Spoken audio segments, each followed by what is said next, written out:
Oklahoma City doing a major presentation on an exciting event that they did last summer. We were able to attend the Breaking Bread event in Oklahoma City, Colleen and I, a couple of weeks ago, and it was not only inspiring but informative, and also sets a model for many of our other sites as they come on board. And so I'm going to turn it over to John Middendorf, and he can introduce his team. And I'll turn it over to you, John, and you take it from here. Okay. Okay. Well, let me introduce everybody and give you a little bit of the rationale behind the whole thing, and probably have some of these other folks weigh in too. But I would say my friend Waylon Cubitt, who can't be here today, and I have talked for some time about the long history and the challenging history of the relationship between law enforcement and the Black community, particularly in and around Oklahoma City. And having had some success with these Breaking Bread events where we get people around tables and feed them and try to facilitate discussion on hard topics, Waylon started to dream about what it might look like for us to take a week and take folks together on a trip where we would have several opportunities to sit around these tables and discuss what it is that makes this sometimes a tension-filled relationship. And I will say, I don't know how it could have gone better. The trip exceeded our expectations. We kind of think it might be because we had such a great mix of people. But it was just I think it was a life shaper for me.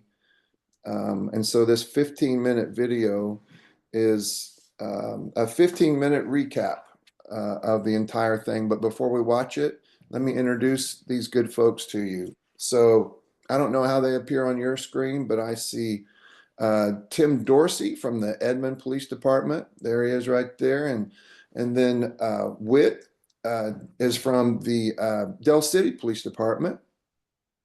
And you'll see these names on the screen. Then there's Michelle Henderson from Oklahoma City Police Department. And he made it in. There's my friend Sid Porter, former chief over at Midwest City Police Department. And then my friend JB, a local activist, but also a rapper and one of the greatest, strongest voices for our entire community. Dr. Quentin Hughes Sr. is you lead the Northeast OKC Renaissance effort, right? Yeah. And then that big Z that you see there that's Alexia Vance. And Alexia there she is. She is a college student out at Wichita State, but she was one of Waylon's kids in the FACT program just not very many years ago. And so she made perfect sense to have along with us. Guys, first of all, did I miss anybody? I don't think I did. And is there anything you want to add before we watch the video? Nope. Nope. All right. Well then, Tanner, I think we're ready to go.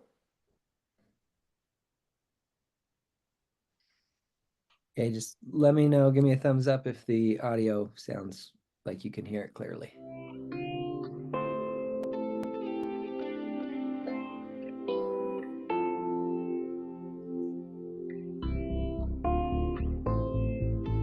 So at our Breaking Bread events, we facilitate discussions always over food because they're going to be hard discussions, and it's easier to have these hard discussions over food. It was Waylon who started conversation about taking Breaking Bread on the road, taking two groups of people that might not otherwise share meals together and get to know names and stories. And those two groups were law enforcement and members of the Black community. My name is Tim Dorsey. I'm Deputy Chief at the Edmond Police Department. Quentin Hughes Sr. My job title is Executive Director, Northeast OKC Renaissance. It was a great experience for me, like coming into my third year in college. When this opportunity was presented to me, I was extremely excited to be a part of it. My name is Kendrick Adams. I work for Pratt & Whitney as the Senior Facilities Manager. My name is Sid Porter. I'm retired police chief of the Midwest City Police Department. What sticks out to me the most is realizing like these people would be longtime friends. I'm Michelle Henderson. I've been a police officer for 25 years with Oklahoma City Police Department. From my purview and working across different communities in the city, we're primed and ready to be able to own the process of having these conversations. We took a specially selected group of people and we set out a very intentional agenda to explore DC and America's history, to do it together and hope that really good conversations would happen that would unpack some really difficult things. But I invited Derek because Derek is the creator of experiences. He is the connector. How do we break down walls quickly and get them to connect? What I find the best way to do that is if you get people playing. We had a whole lot of things that happened before we got on the plane to help people engage with one another. Myself and Julius Singer, JC, went along fully as the documenting crew. We had cameras, both of us. So I was trying to capture just the relationships that all the individuals had with one another. It was really interesting to see the relationships that started to build. Because people were paired together as like kind of trip or experience partners, they made a point to sit next to each other on the subway or at a restaurant or on the bus, building a relationship just about life. We placed a high premium on conversation. We paired everybody up. We were in hopes that the conversation would never stop. We had the difficult conversations that needed to be had. We talked about Black history. We talked about racial relations. I had a lot of different tough conversations. When we had differing opinions, we just talked about them. We're getting down to the point. We're having these conversations where Couldn't wait till the next day to get with everybody and be talking and visiting and Just like, hey, don't shy away from any uncomfortable conversations. That's what we're here for. When you bring two groups together like law enforcement and the Black community, it seems to make some sense to take them places where you would end up touching those open wounds that have something to do with this distance between, and even the tension between these two groups of people. And to allow whatever conversations come from when they saw Arlington, when they saw the monuments, when they saw all of the history that is in the African American History Museum, when they got to experience the law enforcement museum. it was a heavy back to back to back. And I think, being in the group that we were in, that like it almost helped you to sit a little bit deeper in it, even if you've already been to some of these landmarks. So recognizing that it's important to touch those open wounds, we went to Arlington National Cemetery. So going to Arlington Cemetery, I didn't know what to expect. I had never heard of it before. They don't teach that in school anymore.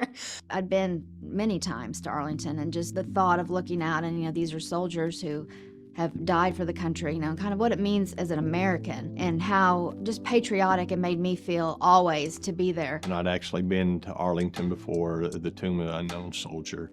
When I think of Arlington, I think of the changing of the guard, Kennedy's grave, all the monuments and all that.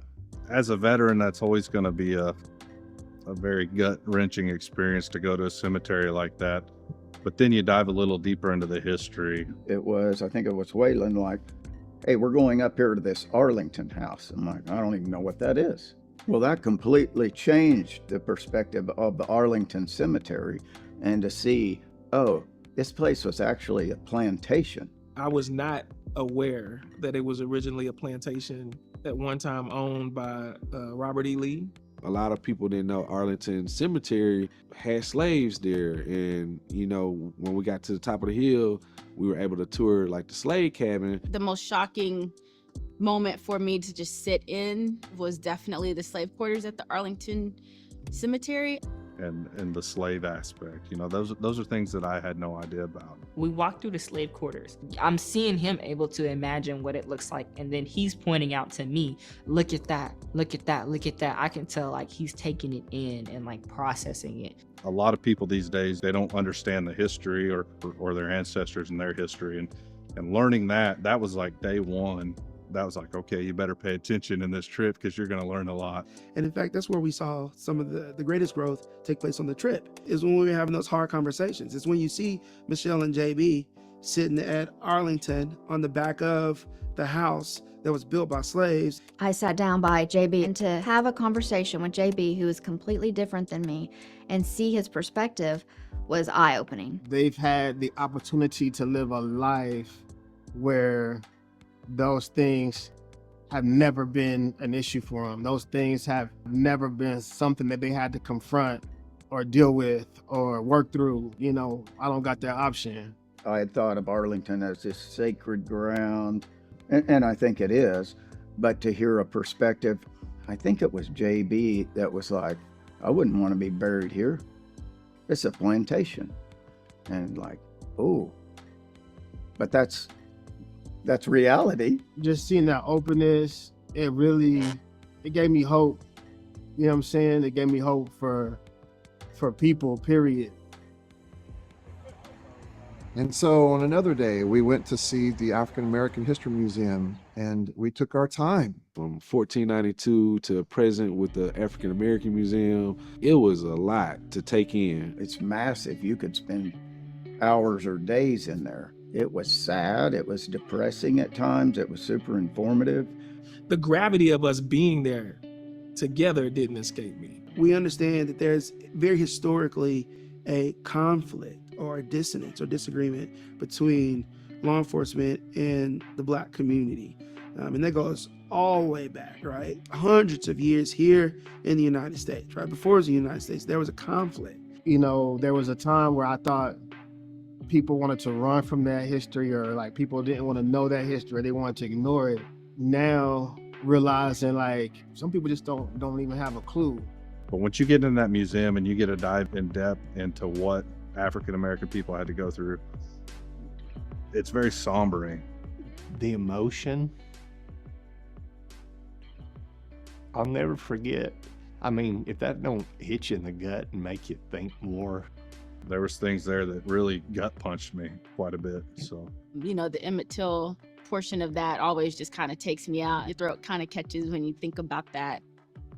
Going through the African American Museum yesterday, once I got back to my room last night, I watched a 2-hour documentary on Emmett Till. I had to know more. I had to learn more. So it's been very humbling, very eye-opening experience. Next morning, he's like, I watched a 2-hour documentary. I was like, oh, wow, he's willing to do the work to understand. Being present and the fact that we were all going through it together, you really wanted to do justice by that. And to watch them react to the museum was, wow. Kind of put that together, where I don't know that I ever would have before, just going to the museum with the people who look like me and don't have the same experiences. We're all here to learn, and you learn from each other. Specifically, just being at the museums is, for most people, it's just a movie. You know, when it come on TV, you laugh, you cry. When it go back off, you go to your life. You know what I'm saying? But for me, like, it's not a movie. That's something I have to live with and deal with every single day. This history has created passionate animosity due to the role of law enforcement, which makes the job more dangerous, right?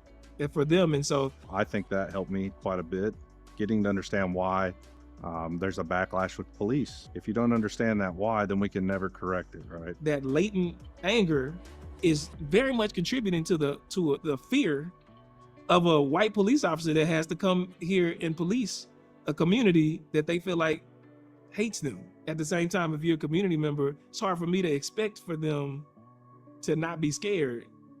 So we also went to the Law Enforcement Museum. All of the history that is there and the history of law enforcement and the purpose and the heart behind that profession. We did do some things that helped us kind of see through the lens of the officers and like their current realities. We got to go through the simulator with some shoot, don't shoot decision making. Drop the hammer. I need you to put the hammer down. Put the hammer down. Put the gun down now. Stop moving. Put the gun down now. Shoot. It became apparent that perhaps we don't appreciate all that goes into the snap decisions that law enforcement have to make when they're in a position to protect not only their own lives, but our lives as well. Yeah, it allows you to empathize with them on if they're responding. In some cases, they're not responding based on color. They're responding based on like these facts in this situation. And at the same time, you can't negate the biases that have, that have formed and accumulated over centuries. And then we had more serious, more intentional conversations about what we had seen that day. We had 2 breaking bread events, 2 different evenings. It was a good experience. Like, I love the breaking bread dinners. But those dinners, though, I think did allow us to kind of make group connections. When you get together with somebody that's different than you and you're willing to listen, you learn things and like opens your mind up. I'm looking around and I'm seeing the history through kind of different eyes that I've seen before, because I have all these different conversations going on. Those dinners, everything was already laid out on the table, so then we just had to open our mouths and speak to it. I'm just trying to figure out why it keep happening to our community. They were speaking from the heart. Sometimes there's a time to speak and sometimes there's a time to listen. Today was important because we have to figure out a good way to collaborate. We're getting down to the point. We're having these conversations where, you know, so much of the content that we actually needed to talk about really kind of came up because everybody approached the seriousness of these opportunities and finding these connections. Like, this is great for us to see and be here, but we gotta, change back home. This morning, we met with our Senator James Lankford. We talked a little bit about race and reconciliation and how that connects to our group. So all of you working towards reconciliation and conversation on that, thank you. So for all of you gutsy enough to be able to block off your time, to be able to have the hard conversations, to do what I call peacemaking, not peacekeeping. Peacekeeping is everybody calm down. Peacemaking is you sit down, let's figure this out. I was encouraged. We're not the only ones who think this, that we are better when we sit down together, when we share a meal to one another. And it was good to hear Senator Lankford say these same things. Being in close proximity to Senator Lankford, I now understand, like, he's a good man. To see his spirit light up when we talked about diversity. Oklahoma should set the pace for the rest of the country. We're the ones with Clara Libra. We're the ones with the 1921 race massacre. We're the ones that can actually set the tone for the rest of the country and say we know how to be able to do this. So everybody that's actually in the work of peacemaking, thanks. I mean it.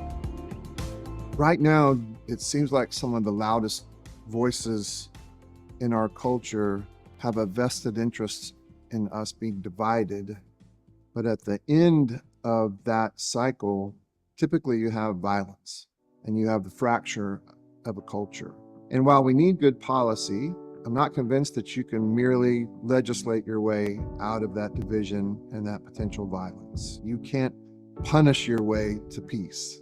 As they say, love conquers all. Love is one of those things where you have to be in close proximity. We really got really close. I love them all and think of them as brothers and sisters.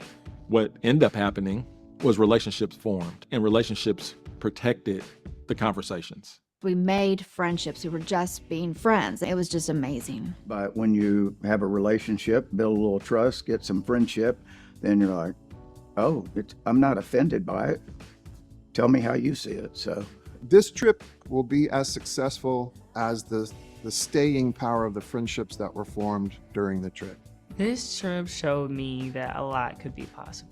Man, if we could really own this, I think it could be a model or a pilot for other places to be able to do it.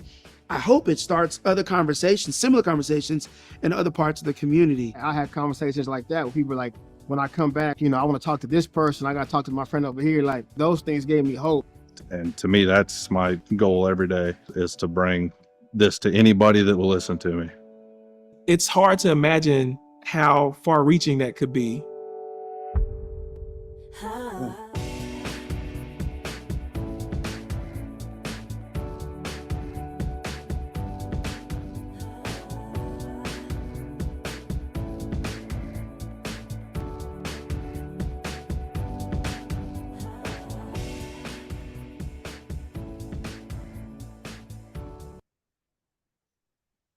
Well, I bet I've seen that video a dozen times, and the reaction is always the same. I wish I was still in DC with all these folks, seeing things and having conversations. But I want you to hear from them, and I've asked them each to answer this question: what was your biggest takeaway? But maybe we can add to it: what was your biggest takeaway, or how has it shaped your life since that time. And I see Dr. Hughes right there. Can I pick on you first, Dr. Hughes, to just to say what was your biggest takeaway, or how has it shaped you post trip? Yeah, good afternoon, everyone. Sure, yeah. So I'd say a couple of takeaways. One of them you're probably going to hear repeated, but so I'm saying it first. The the relationships um that were formed and that continue to grow is probably one of the larger takeaways from the experience. You put, you know, group of people together, and then you pair them up within that group, and so you create, you know, kind of probably even like these layers of intimacy there. And so and there's been effort, you know. So anyway, you put them together during a trip, right? And there's this you know, an intensive, and then and since we've returned, there's been intentional efforts for us to get together as a group, but then also I know each of our pairs have continued to get together and just kind of build upon those friendships. So that huge takeaway there. And then I would say um, the other takeaway for me, and this is probably a more recent thought, probably as we were preparing for the Breaking Bread event. um, I kind of realized that there was you know, kind of gave me an even more of an interest in participating in like, you know, potentially, you know, advocacy or policy, you know, efforts for, you know, like criminal justice reform or justice reform efforts, and really think more about how I can use my own um, you know, intellectual property or my own thoughts and my own connections to help those designers of that policy, or to maybe become a collaborator in you know, intelligent policy design. So those are probably those are probably my biggest takeaways. And Tim, you were Quentin's partner. I just kind of want to do this kind of couple at a time, and I'll pair Sid and JB up here in a second. But Tim, wanted to ask you the same question. I think my biggest takeaways were that we're really not all that different. We want the same things: better life for our kids, opportunity, education, health. Um, but I went there kind of expecting, oh, this is going to be awkward, some difficult conversations. And there were some of those, but in all honesty, they weren't that difficult, that because we had a relationship. And so those difficult conversations happened a little here and there, but I never felt like this is a personal attack on me or a personal attack on police. It was just hearing somebody else's perspective. And I went there not knowing most of these people, and would have likely never met most of them. And now I feel like I got like 10 new friends that I reach out to, or they reach out to me. And so I got new friends. Beautiful. Alexia, what do you think? What do you think, and what'd you think of your partner? Yeah, I haven't been on video for a long time, so I guess it's my turn. Um, yeah, I mean, it was good. It was amazing. I've since coming back, like I've been able to share with my friends, family, professors, people on campus. It made me want to like, and thinking about the actual the experience and coming back, when we did the breaking bread, I was actually there. There was a question that was like, what can we do now? And that's why I've had a couple professors that have asked me, like, oh, this is great. This is amazing. Like, you're doing a great job in college. Da, da, da, da, da. Like, what can you do now? Or what can we do now? And I just thought of it like the law enforcement center on our campus, like a whole training center. I think it's for for the city of Wichita, if not just our college. And I go to Wichita State University, by the way. But yeah, I was like, it would really be a statement if I walked in there, like a black person walking in there for a reason, not usually like, oh, I have something stolen or lost or filing a complaint or anything like that, but just to like make the community better.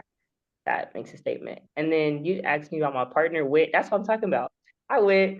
That's what I was talking about in the video. I was like, oh wow, he did the work. I was talking about Wit. But just yeah, I appreciate like you, Wit, and just everybody for not my notifications anyway. But yeah, I appreciate you, Wit, just because you're willing to like do the work and learn about it. You know, that gave me a lot more hope to say like, because talking to you and just talking to it guys, he was just like, I don't know, I don't have anything against black people or like I don't really understand, like I'm not seeing where this is coming from.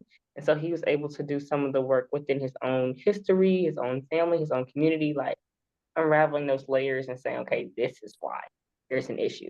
But he's like, well, if you come up to me and talk to me, then I don't have no issue with you. But even thinking about like different places, like walking down the street, why wouldn't he be accepted or really welcomed by the Black community if he was to walk up to us, our different members, and just talk to them in general? Some people are like, oh, I don't want no trouble, like, don't talk to me, like this. And then so other people might be like, oh, okay, we'll see how this goes. But yeah, and the whole experience just showed me the importance of curated spaces because I liked how we were partnered. And then it was like, this is the time to talk about this.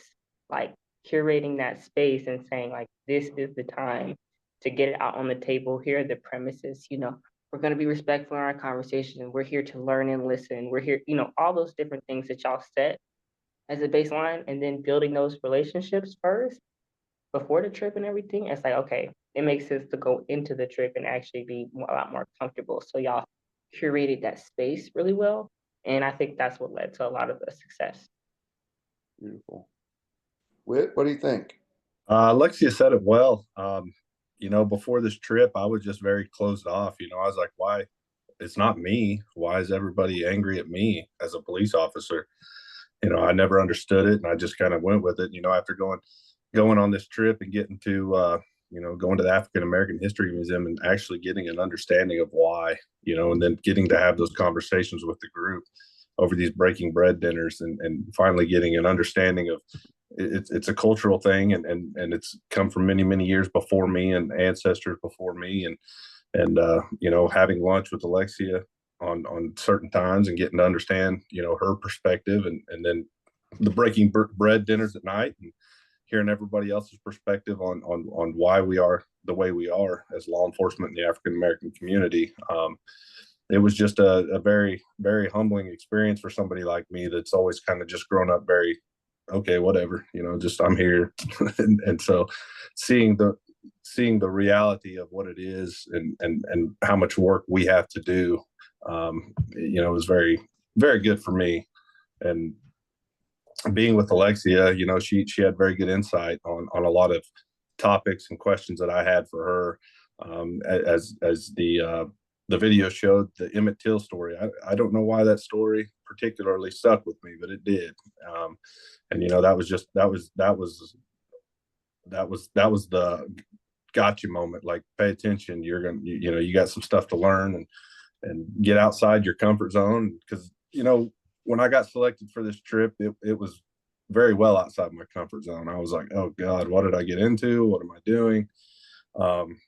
And you know what? Now it's probably one of the best decisions I've ever made in my life. It was one of the greatest trips I've ever been on in my life. I've met wonderful people. The relationships that I've built with all the people in this group here, like Quentin and Tim and all them, JB, all them say, you just phone call away. We can call them at any time. Bounce anything off of them. On the law enforcement side, on the African American side, it's just having that resource available now is something that I'll cherish forever. It's beautiful. JB, what do you think? Yes, sir. How's everybody doing? I think first thing is one thing that I've all just like in my with my interactions with police in the past when trying to have conversations like the ones we had, um, it's always been you can say something about, your experience or what you see. Um, and usually officers will take it personally, like you're just talking about them. It kind of reminds me like my sister has a dog, right? And I go to her house and I say I don't like dogs, but she takes like I don't like her dog. It's like, no, it's not your dog, you know what I'm saying? And so I start off by saying that because I just want to give props to to Tim, with Michelle and Sid, because they weren't like that. You know what I'm saying? They were really just open to hear about the experiences that we had, and nothing we ever said about policing or police they took personal, um and so that really just really helped me to even just be more open about my experiences and the things that I've gone through or what I've seen or what my concerns are for our community, when in regards to policing our community. And I think just taking note, because I had I going into it, I was uh kind of like weird, like I went into it like trying to see who I was going. He probably wasn't like this, but I was going to it trying to see who I was going to have the most smoke with, you know what I'm saying? And and and like the from the first night I realized, like, man, like, these aren't like officers I've ever encountered, you know what I'm saying, before. And so it really just helped me, like, just take my guards down because they had theirs down, and it just showed me like I was going into it with the wrong intentions, you know what I'm saying. I needed to go into it the way they came into it, you know what I'm saying, being ready to open and listen and hear. And so it really just helped me to realize that it's you can't really blanket, just like I feel you can't really blanket all Black people off one experience you've had with, you know what I'm saying, with a Black person, and you can't, it's the same with them. So I think that's what as far as like my one of the biggest takeaways. I got a lot of takeaways, but I just really just that was the biggest takeaway, is that um I went in, wanting, because I wasn't even supposed to be on the trip. I invited myself, and so and so I went for that reason, to see what was up. Like, I'm about to, try going here and chop some heads, and that was the wrong motivation. And so I'm just so grateful that we had people there who were really just open to listen and didn't have any walls or barriers up. And so that was the biggest takeaway for me. It's beautiful. Hey, can I say something, John? Yeah, go ahead. Related to what JB just said, I mean, it was nice, but to think that, oh, these police officers are rare.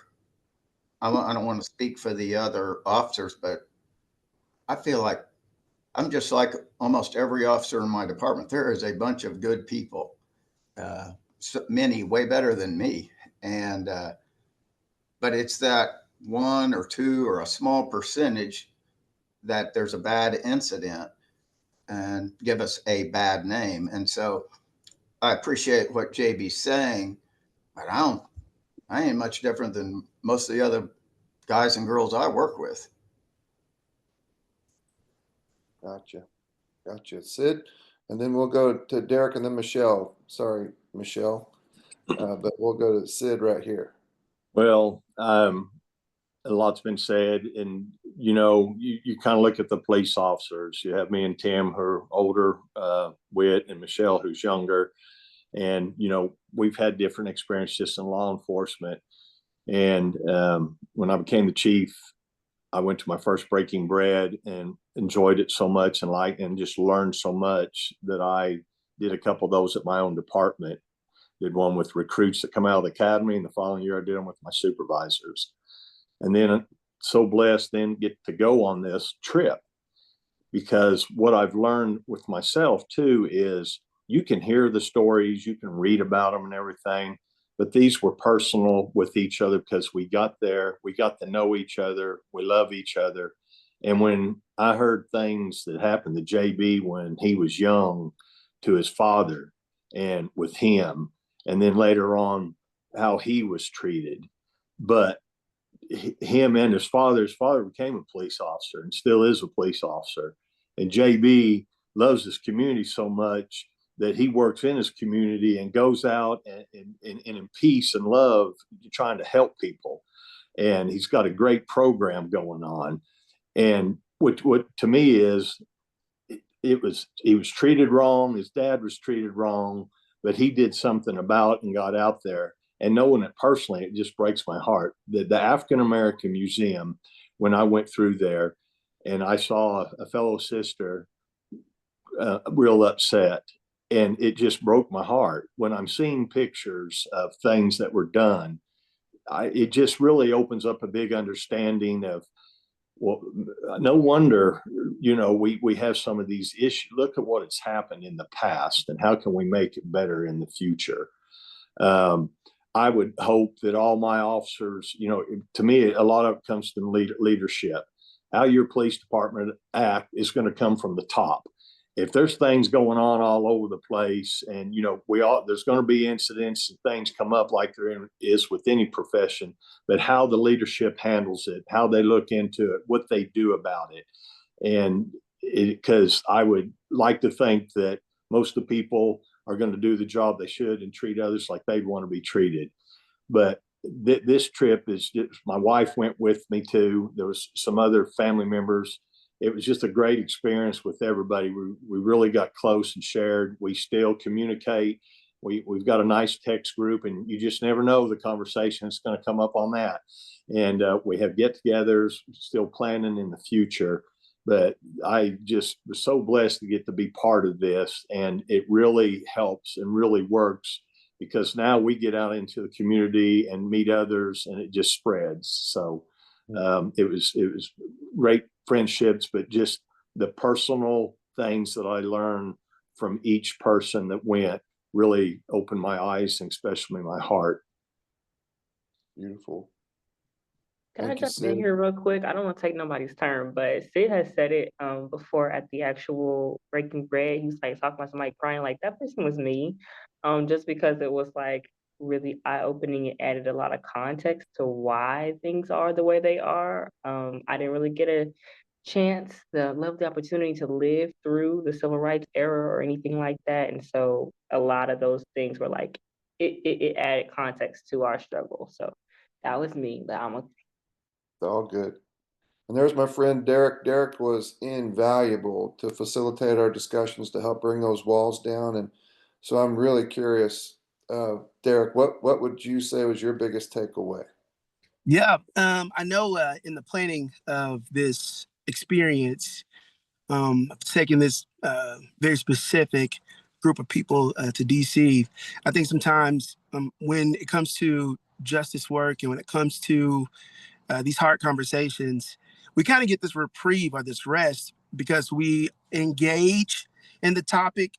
We come together in these justice circles and these breaking breads, and we come together at this table, and then we're able to have this conversation, and then we leave, right? We go back to our corners, almost like a boxing match. It's like you get 3 minutes and you spar it out, and then because we want to see a good fight, we send you back to your corners to get some water, some tips, some rest.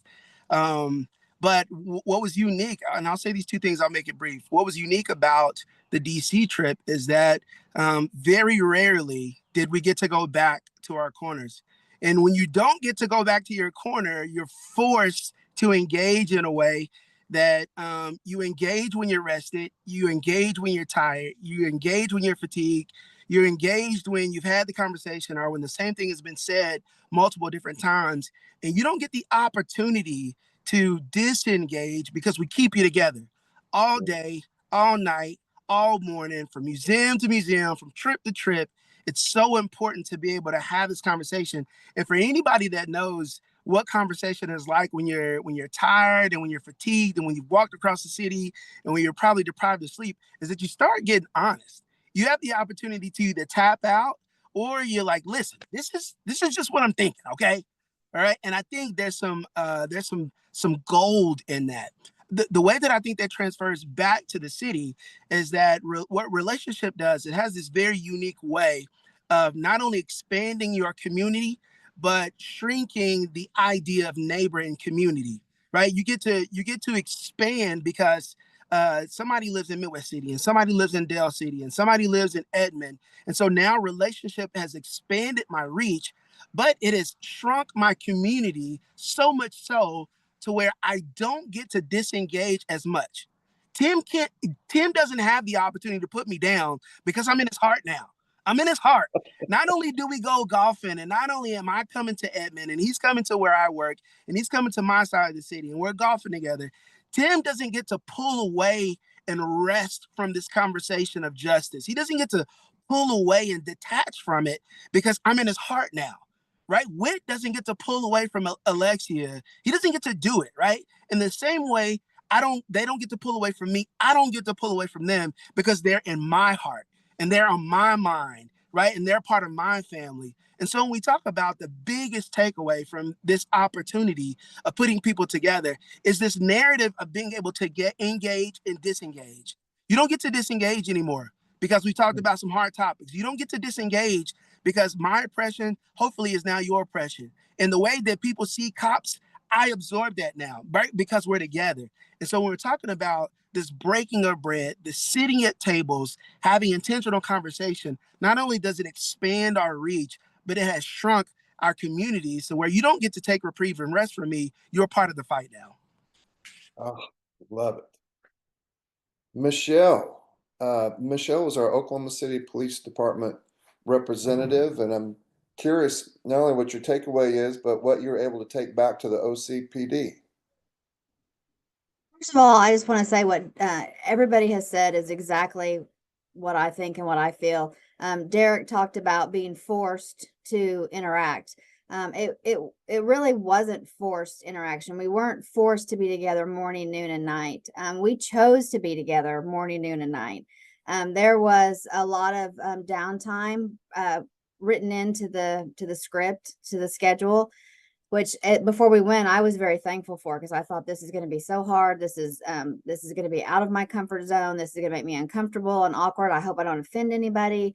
All of those things. And then when we got there, we didn't want our own downtime. When there was downtime, we got together in groups, all mixed groups, law enforcement, our community leaders, and we went and did stuff. We went to other museums. We went to eat. We went to bars. We sat in the lobby. I mean, we would interact and be together until we went to bed. But that wasn't because it was told to us by the schedule. It was because what we wanted to do, because of the friendships we were making. We really and truly are friends, which I did not expect at all. I mean, I expected to meet nice people, acquaintances, maybe call them or email them if I need something on a professional level. But these are personal friendship relationships that if I needed help outside of my job, that I could call on any one of them and they would help me.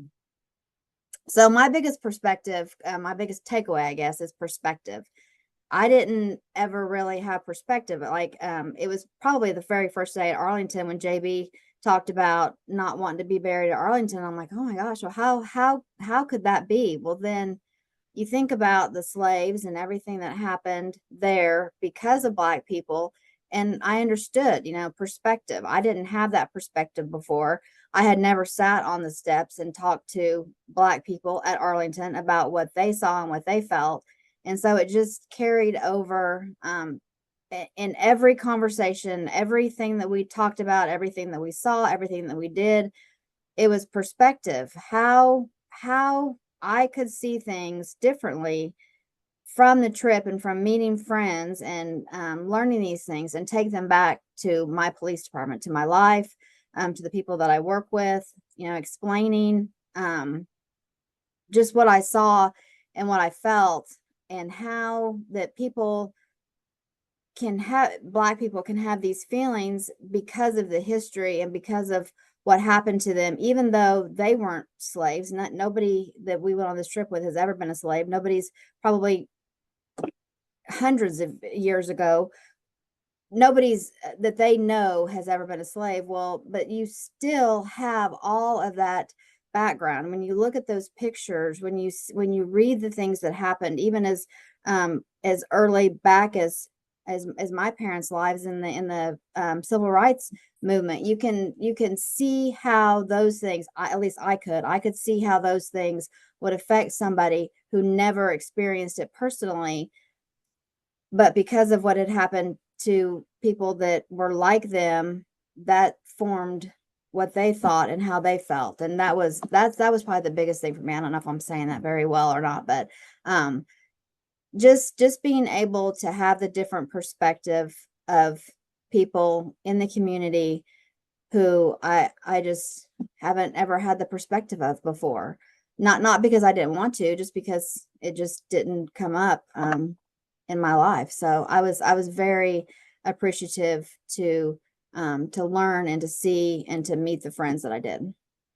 Beautiful. I think that's all the folks that went on the trip, and hoping that there's some other questions from other people on the screens. John, I have a question. Jim and I had the privilege of being there at the Breaking Bread event recently where you all presented. And by the way, you did an amazing job. And this was extremely helpful too. So thank you. What we wrestle with Breaking Bread as a strategy is it's powerful in the experience. And Oklahoma City is unique in that you have repeated the experience many times over on a consistent basis. To me, it's like you're becoming a listening community that has empathy and understanding at a deeper level than most communities ever achieve.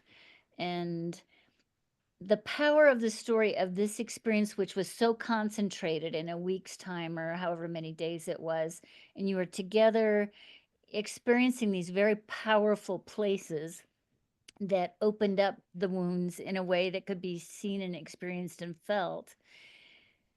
That's such a unique thing, and it's hard to replicate that. I'm wondering if you've had thoughts about ways that some of the power of that experience could be transferred into something that can be replicated more with more people in Oklahoma City, in the Breaking Bread experience as you've had it in the past. Are there things we could do to strengthen or deepen that experience? Are there ways to do a one-day event or a once a week event over a month where you're together in pairs doing something that opens up people's eyes and gives a chance to hear each other's stories and perspectives? I'm just curious if any of you had thoughts along those lines. Yeah, anybody? Yeah, I had a thought. We did talk about the group kind of stumbled upon a similar conversation as we were preparing for the Breaking Bread luncheon, and I think the conversation was, would it be possible to do a local version of what we did, like a local version of the trip? And I think so. I mean, I think there are obviously some things that you lose without without going to DC, but there are also some things that I think that you could gain that are, just hyper local and contextual that can really add to the connection. So some type of annual or whatever kind of frequency deal, like locally. And I think that's where, like, similarly how I think I was exposed to John was when they used to take people through the county jail. Wasn't that you who did that, John? Right? Yeah.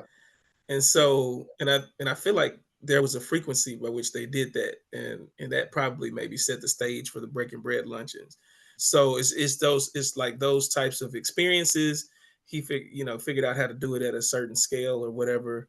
I think similarly having something local that tries to capture like the high points of what we were able to accomplish there.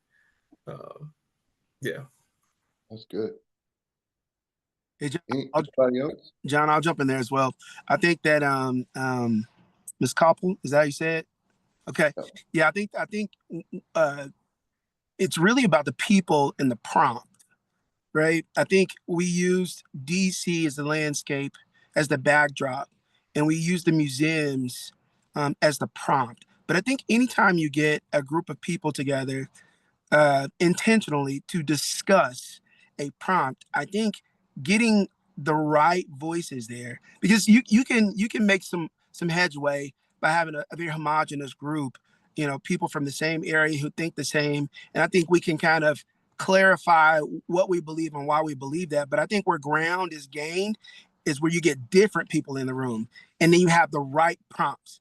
And so our prompt for this trip was law enforcement, it was race, it was American culture and history, right? There's also a faith component to it as well. But I think once you have the prompt and the people, I think those conversations can happen anywhere. I think there's an added nuance to pulling people away, right? Because if I got to go pick my kid up at 3, then I can disengage, from the group and drive across town. Or if I got to let my dog out, or like if there's something like that, I think that one of the additional variables that added value to this trip, being away from those things, means that we were probably more isolated as a group to have these conversations. But when you're talking about creating just as effective experience locally that doesn't cost as much and still have the same impact, I think it's the people and the prompt. If we can have a prompt, whether it's social issues or historical issues, what's happening in our city around education, around policing, around all those different things, and you get people that want clarity, who want to communicate and gain ground and understanding in that space, I think that's easily doable here. You just got to have people who want to come and engage to get clarity and connect around that topic.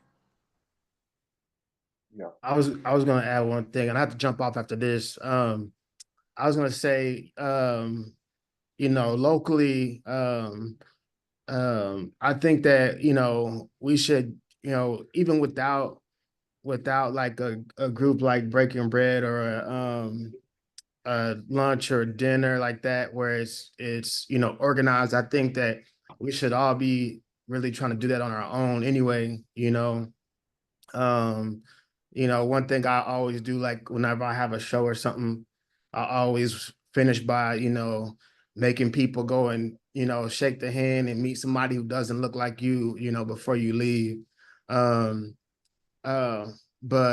then on top of that, there's always opportunity to like go to Tulsa and visit the Tulsa Race Massacre museum. I went with a big group one time, and it was kind of the same thing. We didn't have the cameras and stuff, but on the drive back, we had an hour and a half to talk about what we just saw, and it was just a bus full of people from different backgrounds. And then another good thing to do would be just, there are people, especially in Oklahoma City, who are a big part of the civil rights movement, who are still around, that you can get with and and have those conversations and pull together for the prompt, like Derek was saying. So but yeah, I think just on a personal level, we should all be like striving to break bread with people all the time. So yeah. And I have to go, but I just want to say thank y'all for letting me be on the conversation, and it's good to see everybody and all the homies from the DC trips. Good to see y'all. Good to see you too, buddy. See you, JB. Any of you from the law enforcement, anything that you would say to, in answer to the question, how can we make this more available and accessible to people around us more often? John, I think Kimberly had a hand up. Well, look, there's Waylon Cubitt. Hey, Kimberly, you have a question for us, Kimberly? I have some feedback, and first of all, I want to say congratulations on just getting it done. It's an amazing thing to embark on, to just be vulnerable enough to have the conversations. It is something that I have diligently participated in with law enforcement, mainly in Miami-Dade County in Florida, but one of my partner organizations works directly with law enforcement, and I come in as a trusted community partner. There's a couple of things. I dropped 2 articles in the chat that talk about the effects that slavery have had on DNA. And I bring that up only because the young lady who spoke said, you know, I'm too young to have experienced this, but there are you know, several reputable studies out there that talk about how the DNA of the African American individual has been changed by slavery and oppression. And I would encourage you guys to kind of delve into that part of it some. The other thing that I wanted to know is, as you guys are getting to know each other and building and forging those conversations, it would be great if the next step of that conversation was solution driven. Like, so what is it that we're doing now as we move forward? And you guys may already be having those conversations. I just wanted to highlight that piece of it because I think that we can identify probably with some ease what the issues are, but we also then need to figure out what those solutions are. In my last session with the officers that I personally work with, we had conversations around police officers who behave poorly or badly. Um, they they uh they make up 1% of police officers nationally.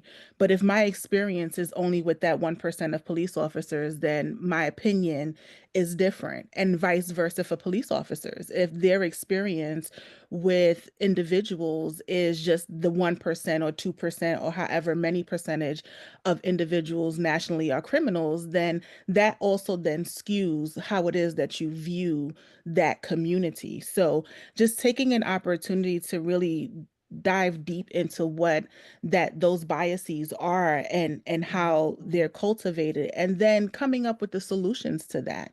And I think that one of those things is obviously getting to know each other and learning more about each other in what you guys are doing. So I really just wanted to commend you guys there and look forward to hearing other ways that I can be involved and bring other partner organizations doing the same thing to you guys, so that it spreads like wildfire, because that's what we needed to do. Yeah, powerful. Thank you, Kimberly. Yeah, The, Michelle.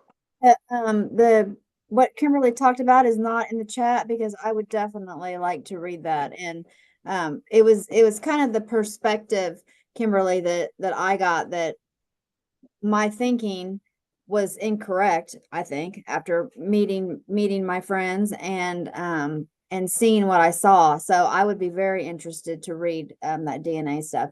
And I'll also talk about a little bit about what you talked about action. We talked about that in our meeting also, is how can we turn all of this into action. So a little bit of what we talked about, Tim talked about how police officers are trained and kind of history based, and if maybe there was some sort of requirement that police officers learned about history, might change a little bit of perspective for people just starting out, things like that. But yes, we are all definitely very aware that we want to turn this experience into some sort of actionable, measurable change. Yeah. And there, she did put 2 things in the chat, so I would encourage everybody to go take a look and download. Thank you for doing that, Kimberly. So, John, Yeah. a question to the police officers. From this experience, what can you take back into your departments that might enhance racial understanding in your community? Is it the story? Is it a policy? Is it a practice? All of those are important, but I'm just curious if there's any thinking about that. Following up somewhat on Kimberly's point. We talked about that too. I think that policy is hard. Policy is hard to make somebody understand and have empathy and act a certain way. People are who they are. Hopefully we weed out the bad ones. We don't always get that job done. So for me, it's a perspective. It's sharing my experience. It's telling people what I learned and how I learned it and why people that we're serving in these communities might think a certain way. And hopefully I can reach a group of people, and then that group of people might reach another group of people, which is just kind of a ripple effect for me. It might be different for other people. I work in a very large department where I'm extremely middle management, so I don't have any kind of say in policy or rules or regulations or anything. I'm gonna do what I'm told, kind of level at my organization. Tim might have a different experience being at the top of his organization, so. As I was talking about earlier about with the breaking bread, and I think, talk about at the leadership, and, fortunately I was the chief of police, so I could make things happen, but it's a learning situation. I took the original, the table I was at, there was 8 of us, the first breaking bread I went to. I just believed in everything that I heard and got to know John and Waylon real well about what they were doing. So, and with their help, we hosted a couple at my department. And those 8 people that I first served with turned into over 200 people because they knew someone that knew someone that knew someone. So we invited, when I had my recruits, I had 12 rookies basically coming out of the police academy. And they went through this process. They each were at different tables, speaking with people in the communities and the community leaders. And John and Waylon did an excellent job, as always, of presenting this, what makes people think. And then we did it another time. And we have to have leadership that's going to take this back. And when we're showing the officers this, kind of like JB said, after a concert and everything, go talk to someone you don't know. Well, our officers, when they get out into the community, go talk to someone that doesn't look like you, that may not live where you live at. Stuff. Get to know someone from their heart. Don't get to know them when something bad happens. Know them ahead of times.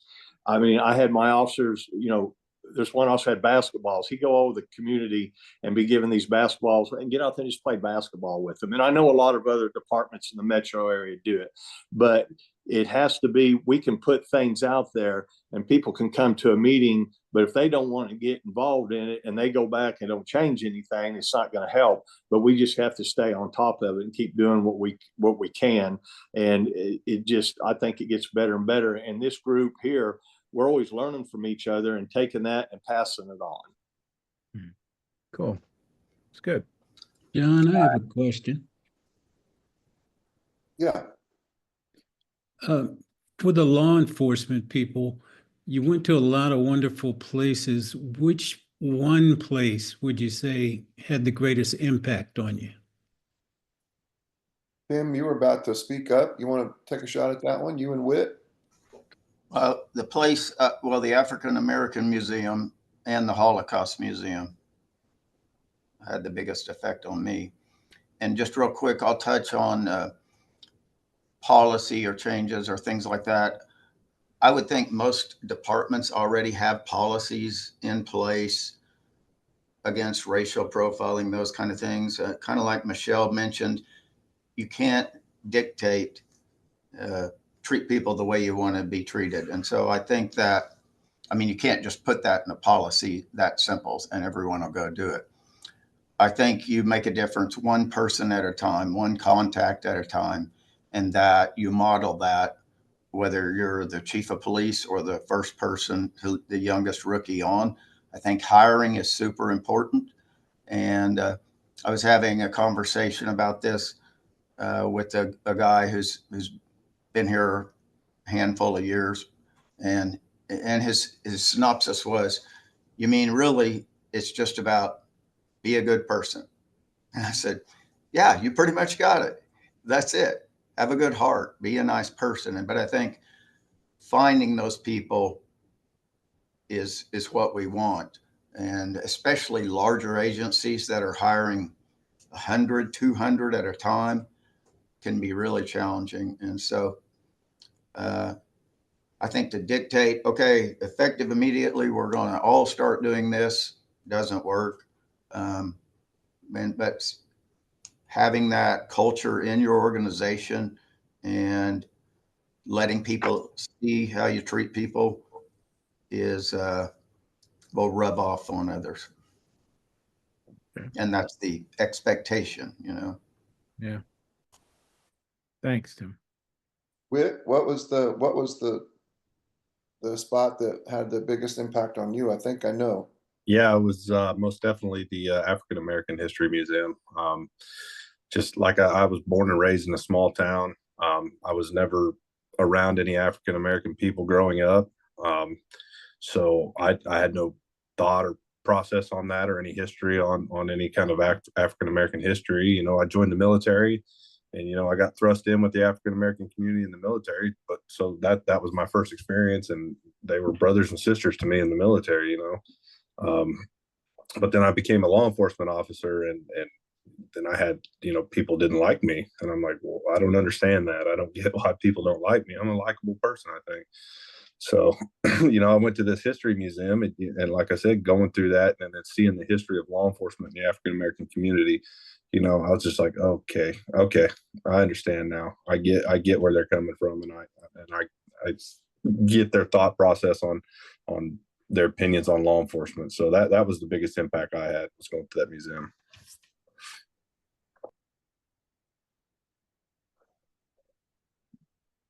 Jim, anything else or No, I just want to thank the group. This has really been enlightening. I know there are 3 or 4 of our sites that were not able to attend that want to see the recording of this presentation and also the videos that have been presented. We're really excited about what you've done. Oklahoma City, especially in the breaking bread space, has always led this initiative.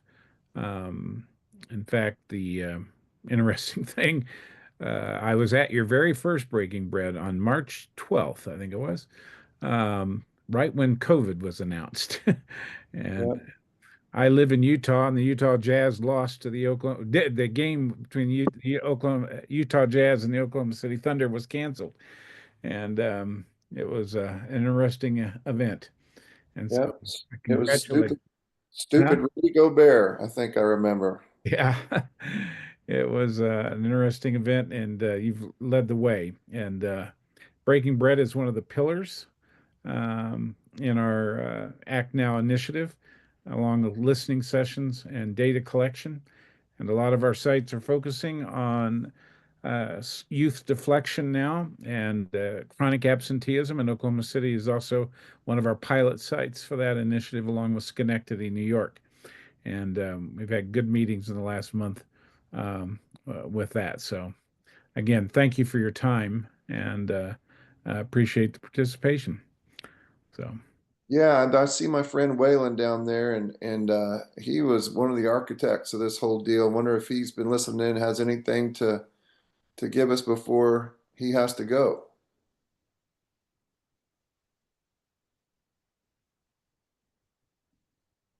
You didn't get off of mute yet, buddy. There you go. Yeah. No, I don't have anything to add. I think you guys probably got it all from what I was able to catch. Really happy that we're able to get it off the ground. It's really a lot of work on a couple of people's parts, but people caught on to the vision and made it happen. And I'm really excited to spread it across the community, which is really makes me happy to see. Yeah. Good to see you, buddy. Travel safe. All right. Thank y'all. See y'all later. Okay. Thanks, okay. everybody. Thank you, everybody.